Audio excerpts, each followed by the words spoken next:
Il est 23 h sur RTI 1. Bonsoir à tous. On déroule ensemble les titres de ce journal. En marge du 36e sommet ordinaire de l'Union africaine, le vice-président de la République, Tiemoko Melie-Kone, a rencontré vendredi à Addis Abeba le président de l'Union des Comores. Avec Assoumani Azali, les échanges ont porté sur le renforcement de la coopération entre Yamoussoukro et Moroni. Lancement ce samedi de l'édition 2023 de la Journée internationale des droits des femmes. Cette année, la GIF mettra en avant les innovations technologiques et digitales. Pour la ministre Nassene Batouré, il s'agit de protéger les droits des femmes et des filles dans les espaces numériques et de s'attaquer à toute forme de VBG.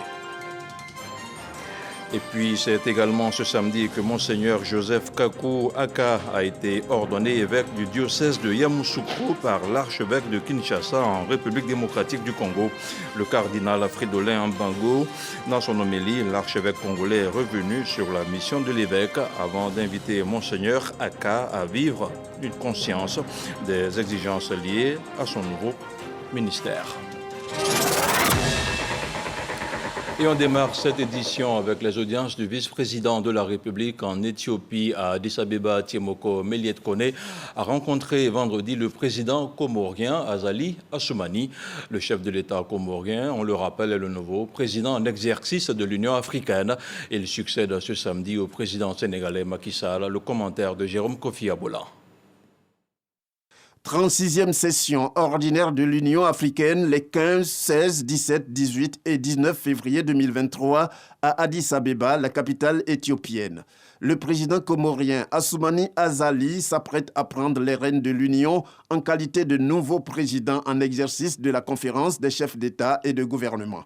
C'est dans ce cadre qu'il a eu la visite ce vendredi du vice-président de la République de Côte d'Ivoire, présent à ce sommet en tant que représentant du président de la République, Alassane Ouattara. Tiemoko Melie-Kone est allé donc transmettre au futur président de l'Union africaine les salutations et le soutien du chef de l'État ivoirien. Nous sommes venus saluer le président de l'Union des Comores et lui apporter les salutations fraternelles de son Excellence M. Alassane Ouattara, président de la République de Côte d'Ivoire, et avec tous ses encouragements pour les futures fonctions qu'il va occuper au sein de notre institution. Je crois qu'on devait le faire parce que le président des Comores a une proximité avec le président Ouattara et c'était normal que nous venions le saluer et lui porter ce message. Une fois confirmé à l'issue de cette 36e session ordinaire de l'Union africaine, le président comorien Assoumani Azali devient le successeur du président du Sénégal, Macky Sall, président en exercice sortant. On reste dans la capitale éthiopienne où le vice-président de la République a participé à la conférence des chefs d'État de la Commission climat pour la région du Sahel.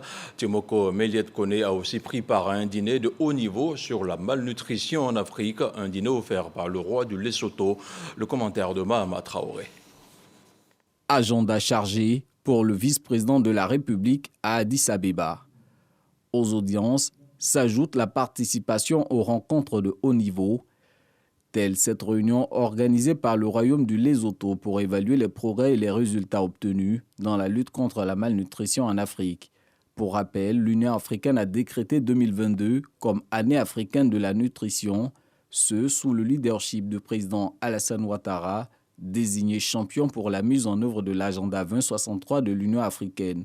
Sur cette lancée, la Côte d'Ivoire avait abrité en décembre dernier une rencontre de haut niveau sur la nutrition, soldée notamment par l'adoption de la déclaration d'Abidjan. Tiemoko Melie-Kone rappelle quelques engagements contenus dans cette déclaration. La déclaration d'Abidjan se veut un appel à l'action afin d'accélérer les investissements, la mise en œuvre de la coordination pour améliorer la nutrition et la sécurité alimentaire en Afrique. Au regard des délais dont disposent les États membres pour atteindre les objectifs nutritionnels et la sécurité alimentaire, nous devons agir et agir urgemment à travers les principales actions suivantes. Premièrement, tenir compte de l'ensemble des déterminants de la nutrition et de la faim qui varient d'un pays à l'autre. opérer des changements pérennes avec les systèmes agroalimentaires durables, d'assainissement et d'eau potable inclusif, d'éducation ou d'alphabétisation nécessaires et efficaces, et enfin les systèmes de protection sociale pour tous, en particulier pour les plus vulnérables. Et le vice-président de la République de lancer un appel à l'action pour éradiquer la malnutrition sur le continent. La complexité des causes de la malnutrition et de la faim nous invite à une mutualisation des efforts déjà amorcés dans ce combat. Un combat que nous ne devons que gagner. Il s'agit de permettre à chaque enfant de réaliser son plein potentiel en passant de l'enfance à un âge adulte productif, afin qu'il soit capable, par le fruit de ses labeurs, de soutenir la croissance et le développement de son pays. Toujours au nom du président Alassane Ouattara, le vice-président de la République a pris part à la deuxième conférence des chefs d'État et de gouvernement de la Commission climat pour la région Sahel. Cette rencontre, présidée par le chef de l'État nigérien Mohamed Bazoum, visait à élaborer un plan d'action en vue de protéger les populations de la zone sahélienne des effets néfastes des changements climatiques. Je vous le disais en ouverture de cette édition, la ministre de la Femme, de la Famille et de l'Enfant a lancé ce samedi la GIF 2023. Cette année, la Journée internationale de la femme et de la jeune fille mettra un accent particulier sur le digital. Il s'agit pour Nassene Touré de promouvoir l'égalité des sexes dans tous les domaines.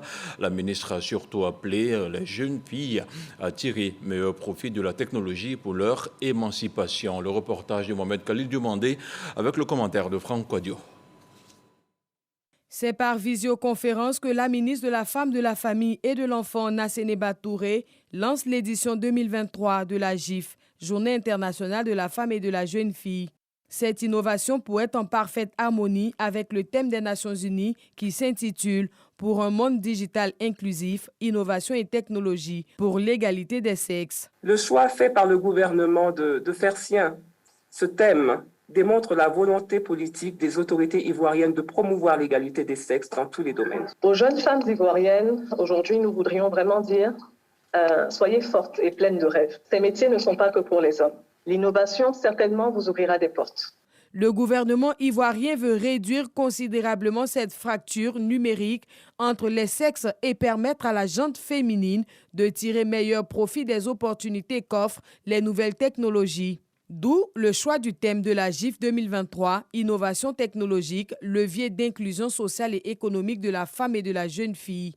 Ce thème nous paraît chargé de sens, car la GIF 2023 se conçoit dans une volonté politique de promouvoir l'égalité des sexes dans tous les domaines, en particulier dans l'innovation de la technologie et du digital.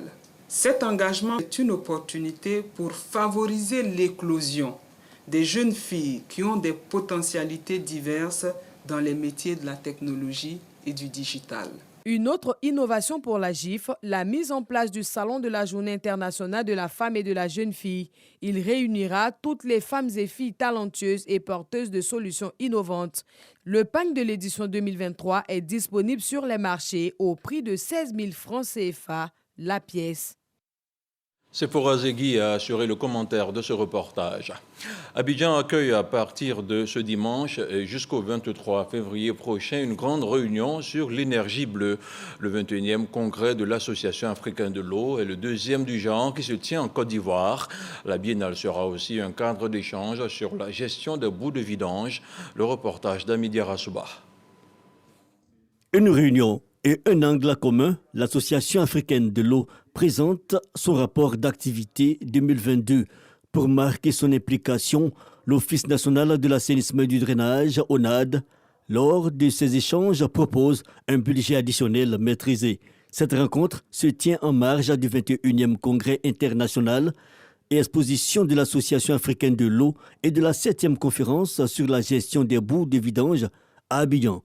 Agir pour la gestion durable des ressources et un accès pour tous à l'eau et à l'assainissement, c'est la thématique principale de cette édition. Ce congrès va réunir experts, ingénieurs, techniciens, chercheurs et toutes les parties prenantes des secteurs privés et publics pour des réflexions sur les défis liés à l'eau et à l'assainissement en Afrique. Today we are here as a board of the African Water Association. Nous avons regardé les comptes.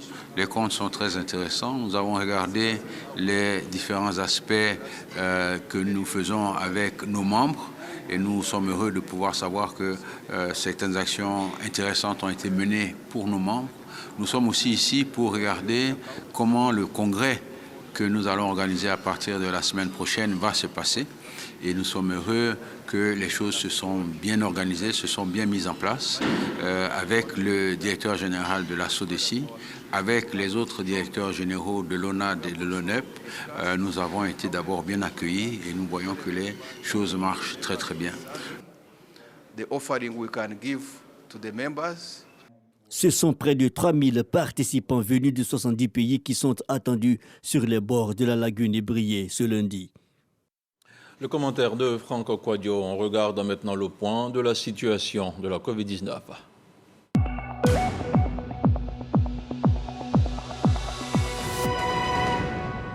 Le ministère de la Santé, de l'Hygiène publique, de la Santé et de la couverture maladie universelle a enregistré ce samedi 18 février 11 nouveaux cas de Covid-19 sur 423 échantillons prélevés, soit 2,6% de cas positifs, 8 guéris et 0 décès.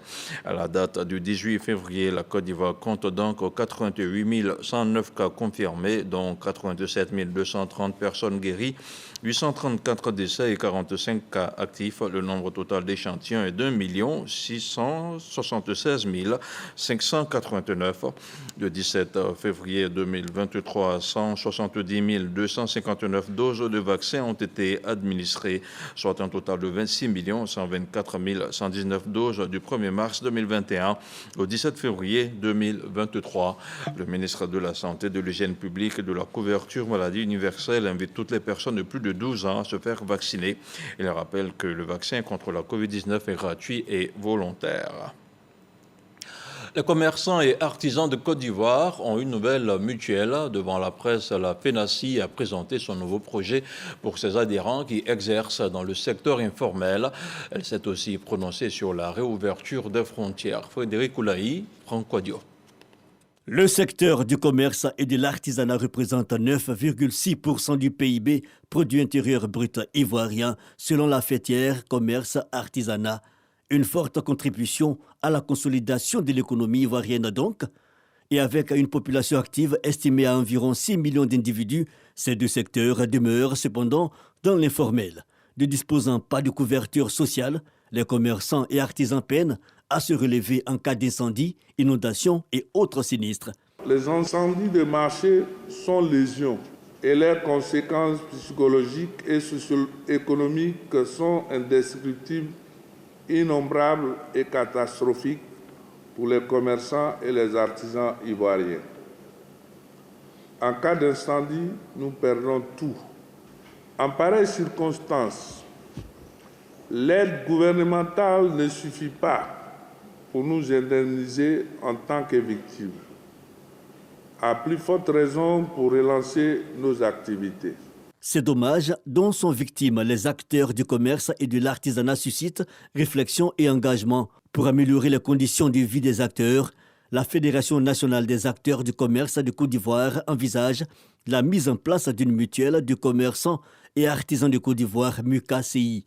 Notre mutuelle d'assurance apportera des solutions structurelles, durables à la précarité qui affecte notre bien-être social et économique et constituera une stratégie efficace pour sortir bon nombre de commerçants et d'artisans de l'informel qui caractérise l'exercice de leur activité.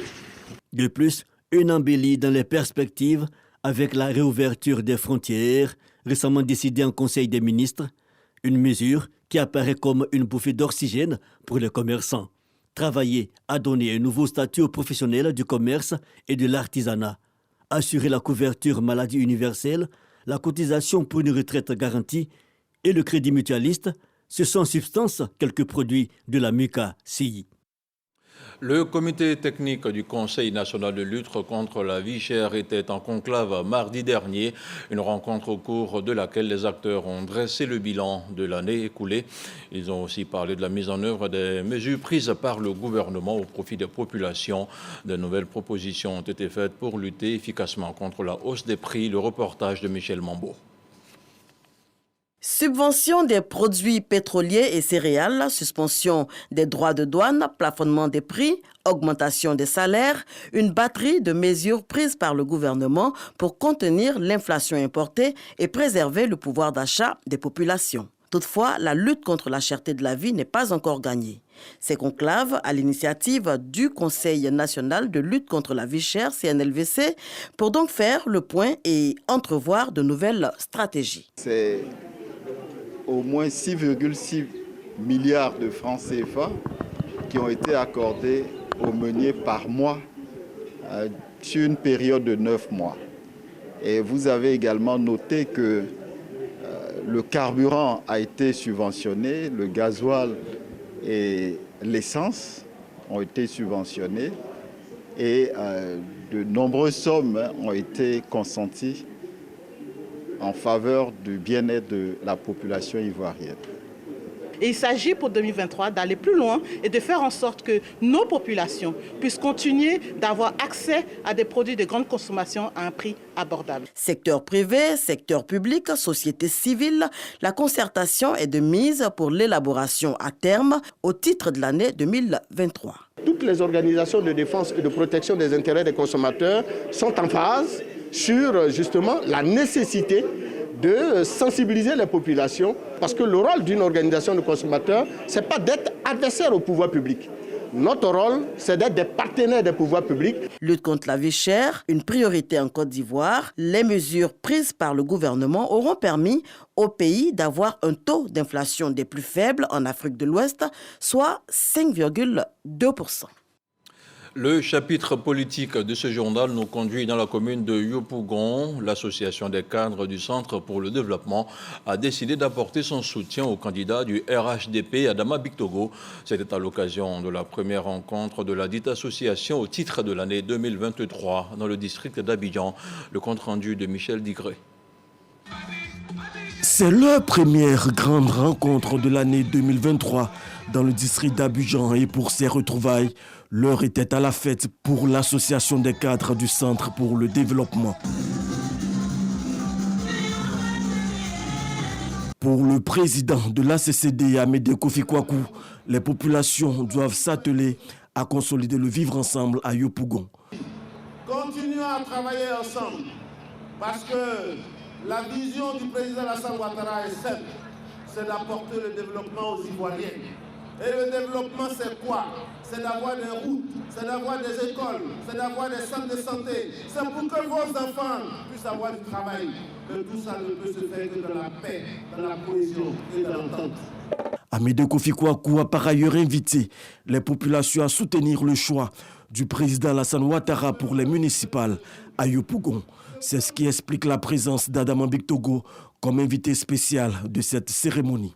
Je suis en premier lieu le plus heureux parce que vous êtes venus au berceau pour me confier au chef central, Nguessan Bernard.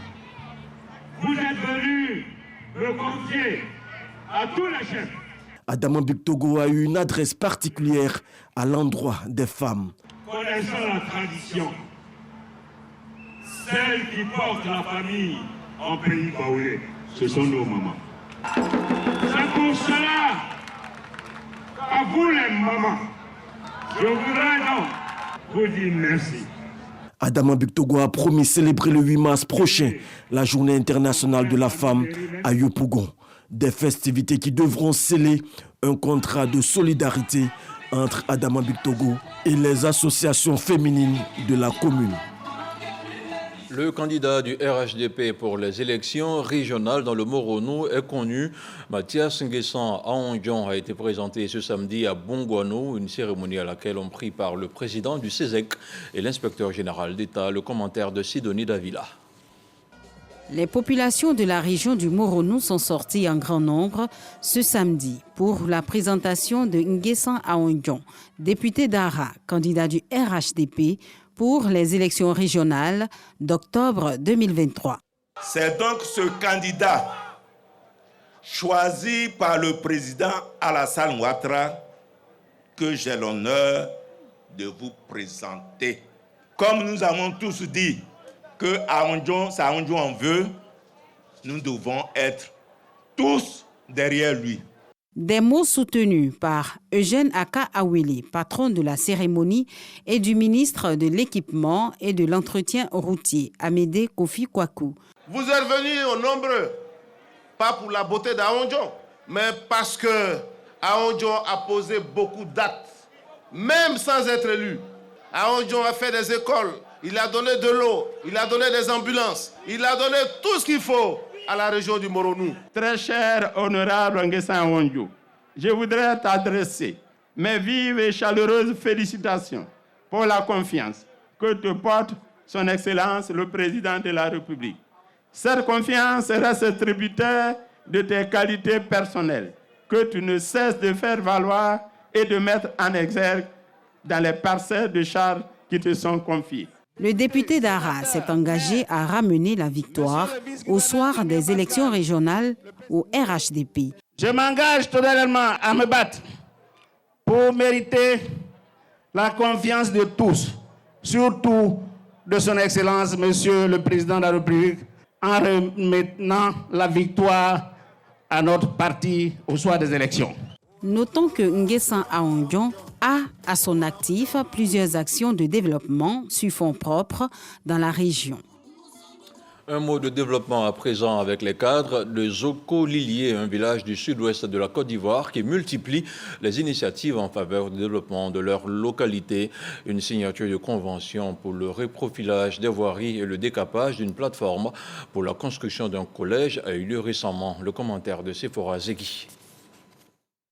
Cette signature de convention entre le conseil de gestion de Zoko-Lilié, localité située dans la sous-préfecture de Lakota, et une entreprise de travaux publics marque le coup d'envoi de la mise en œuvre de 2 projets dans ce village. Ces projets sont entre autres le reprofilage des voiries et le décapage d'un site en vue de la construction d'un collège de proximité à Zoko-Lilié. La réalisation de ces travaux est évaluée à 12 millions de francs CFA. Séance tenante, le prestataire reçoit un acompte de 6 millions de francs CFA. Donc je pense qu'avec déjà l'accord qui a été fait, le chèque a été remis, nous pourrons commencer ce travail-là. On va faire tout ce qu'il y a à faire, tout ce qui est bon, pour que vraiment le travail soit bien présentable, bien beau. Aujourd'hui, les enfants, quand ils vont à l'école, au collège, ils sont très jeunes. Et quand le collège le plus proche, c'est dans la ville de Lakota. Nous, on est à 11 km de Lakota. Les parents sont obligés d'envoyer les enfants à Lakota et c'est difficile. Une de nos priorités, ça devrait donc la construction d'un collège de proximité au village. Les travaux de reprofilage des routes et le décapage du site qui doit abriter le collège s'achèveront dans 1 mois, conformément aux clauses de la Convention. Le diocèse de Yamoussoukro a un nouvel évêque. Monseigneur Joseph Kakou Aka a été ordonné ce samedi par l'archevêque de Kinshasa. C'était en présence de plusieurs autorités administratives et politiques. Envoyés spéciaux à Yamoussoukro, Grace Kando et Richard Bao. Basilique Notre-Dame de la Paix de Yamoussoukro ce samedi. Des fidèles venus de tous les diocèses de Côte d'Ivoire pour prendre part à la cérémonie d'ordination épiscopale du nouvel évêque de Yamoussoukro. Le rite d'ordination est présidé par l'archevêque de Kinshasa, Frindelo Ambongo. Monseigneur Joseph Aka devient ainsi le 5e évêque du diocèse de Yamoussoukro. Parcourir le diocèse, connaître les gens, écouter les gens, quels sont leurs besoins, leurs désirs. Avec tout le monde, je veux être un père. Une célébration marquée par la solidarité. Le clergé ivoirien, des prêtres et évêques venus de plusieurs pays d'Afrique et d'Europe. Présidents d'institutions, Membres du gouvernement, autorités politiques et administratives, cadres de la région ont apporté leur soutien au nouveau prélat. Le Saint-Père vient de combler un vide en donnant à notre région un homme d'expérience, un homme brillant, un homme humble. Nous sommes donc des chrétiens heureux, venus donc dans l'allégresse célébrer ce grand jour. Le Sud Congo a été la porte d'entrée du catholicisme en Côte d'Ivoire. Dieu faisant chaque chose en son temps, aujourd'hui nous remet à la place qu'il faut. Tous les élus et cadres du Grand Centre, toutes confessions religieuses confondues, tous partis politiques confondus, suite à mon appel, sont venus spontanément pour apporter leur contribution. Merci, que la paix règne en Côte d'Ivoire. Le nouvel évêque de Yamoussoukro a reçu de nombreux dons en numéraire et en nature, notamment ceux de l'association des cadres du Grand Centre et du président de la République, Alassane Ouattara, qui a offert un véhicule flambant neuf et 25 millions de francs CFA. Le président est très heureux. Ce que nous lui souhaitons, c'est d'être un bon berger. C'est le 28 décembre 2022 que Monseigneur Joseph Aka a été nommé par le pape François. Ordonné prêtre en 1994, cet originaire d'Assini était précédemment secrétaire général de la conférence épiscopale régionale de l'Afrique de l'Ouest. Un mot de sport à présent. Quelques mois avant la tenue de la CAN 2024 en Côte d'Ivoire, la Confédération africaine de football vient d'effectuer une visite de terrain dans notre pays. Une visite à l'issue de laquelle elle se dit satisfaite de l'état d'avancement des travaux. Le reportage de Moyabi Diabaté est commenté par Aude Alegbe.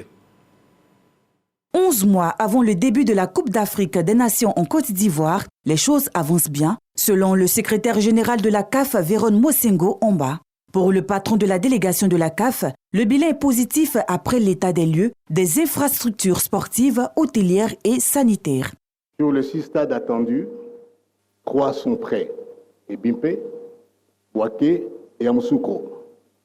Pour les 3 autres stades, Oufouette-Boigny, San Pedro et Korogo, il reste des travaux de finition exigés pour répondre au cahier de charges de la CAF. Ils prendront du temps, certes, mais nous sommes convaincus qu'à la fin juin 2023, donc cette année, ces 3 stades pourront être homologués par nos services pour être utilisés pour match CAF ou FIFA. Pour réussir l'organisation de cette compétition, la Côte d'Ivoire effectue des travaux de grande envergure. Les infrastructures que je viens de visiter s'annoncent dignes de la Coupe du Monde de la FIFA. Je confirme aussi que sur tout ce que j'ai vu, les travaux avancent très bien et que la CAN 2023 se tiendra en Côte d'Ivoire en janvier 2024. Véron Mosengo Omba n'a pas manqué d'adresser ses remerciements au président de la République de Côte d'Ivoire, son Excellence M. Alassane Ouattara, pour son engagement dans le processus de réussite de l'organisation de la Coupe d'Afrique des Nations. La Côte d'Ivoire, à travers le COCAN dirigé par Albert François Amicha, entend offrir à la Côte d'Ivoire en particulier et à l'Afrique en général la meilleure CAN de l'histoire de la compétition. Un mot de culture avant de refermer cette édition. La 42e édition du Popo Carnaval de Beaunois est prévue du 9 au 23 avril prochain. L'édition 2023 a été lancée récemment dans la cité de l'Ananas. Le Popo 2023 mettra un accent particulier sur les langues maternelles, outils de diversité culturelle et instruments de paix. Issa Chonayor. Beaunois, cour royale, c'est le lieu choisi par le commissariat général du Popo Carnaval pour lancer la 42e édition. Un lancement aux couleurs de la valorisation de la tradition abourée.